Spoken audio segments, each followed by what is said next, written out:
Pad Welcome Spring Festival, bienvenue au Welcome Strand. Ce devait être l'événement de ce printemps à Louvain-la-Neuve et un des premiers festivals musicaux de l'année. Le Welcome Spring Festival rassemble chaque mois d'avril une dizaine de milliers de festivaliers. C'est même le deuxième événement en termes de fréquentation après les 24 heures vélo dans la cité estudiantine. Comme les autres festivals et grands événements prévus d'ici la fin de cet été, il a été annulé. Mais le COE Accent Aigu Rythme, le COA Projet, qui organise ce rendez-vous annuel, n'a pas voulu laisser tomber les artistes qu'il avait programmés. On s'est dit qu'on allait rendre hommage au Welcome Spring et en même temps soutenir le monde culturel en lançant un festival en ligne, raconte Maxime Paulet, le président de l'ASBL. C'est ainsi que ce mercredi soir, à l'heure où le public néo-louvaniste devait applaudir toute une série d'artistes de la nouvelle scène musicale, une partie de ces musiciens proposeront des sets live en streaming depuis chez eux. Le bruxellois Maxence Lemaire et son projet Electroloy sera de la partie. Ce sera une sorte de DJ7 en live. Dès qu'on a un ordinateur et un contrôleur, pour piloter des sons, ça devient assez facile pour la musique électronique.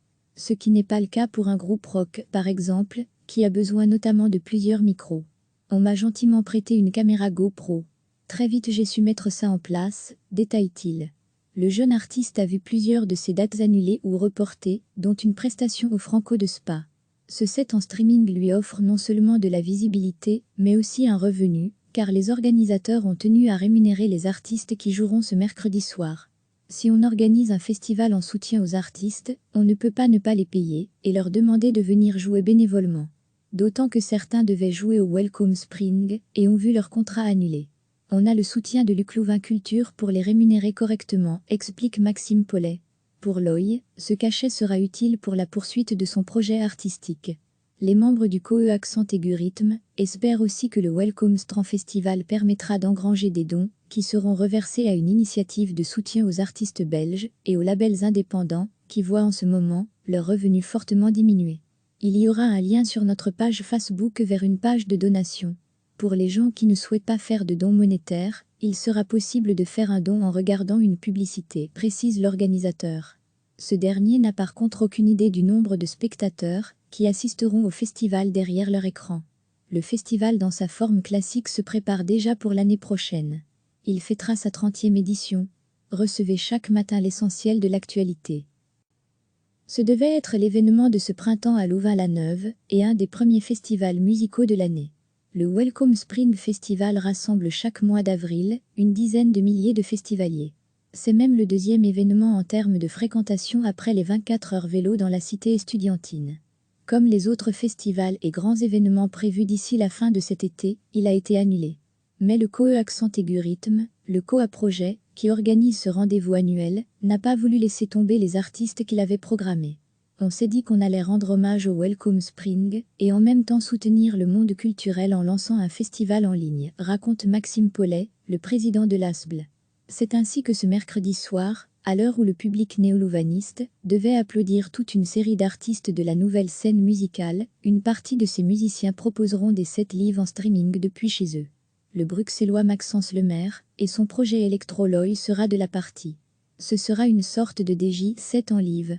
Dès qu'on a un ordinateur et un contrôleur, pour piloter des sons, ça devient assez facile pour la musique électronique. Ce qui n'est pas le cas pour un groupe rock, par exemple, qui a besoin notamment de plusieurs micros. On m'a gentiment prêté une caméra GoPro. Très vite j'ai su mettre ça en place, détaille-t-il. Le jeune artiste a vu plusieurs de ses dates annulées ou reportées, dont une prestation au Franco de Spa. Ce set en streaming lui offre non seulement de la visibilité, mais aussi un revenu, car les organisateurs ont tenu à rémunérer les artistes qui joueront ce mercredi soir. Si on organise un festival en soutien aux artistes, on ne peut pas ne pas les payer et leur demander de venir jouer bénévolement. D'autant que certains devaient jouer au Welcome Spring et ont vu leur contrat annulé. On a le soutien de l'Uclouvain Culture pour les rémunérer correctement, explique Maxime Paulet. Pour Loy, ce cachet sera utile pour la poursuite de son projet artistique.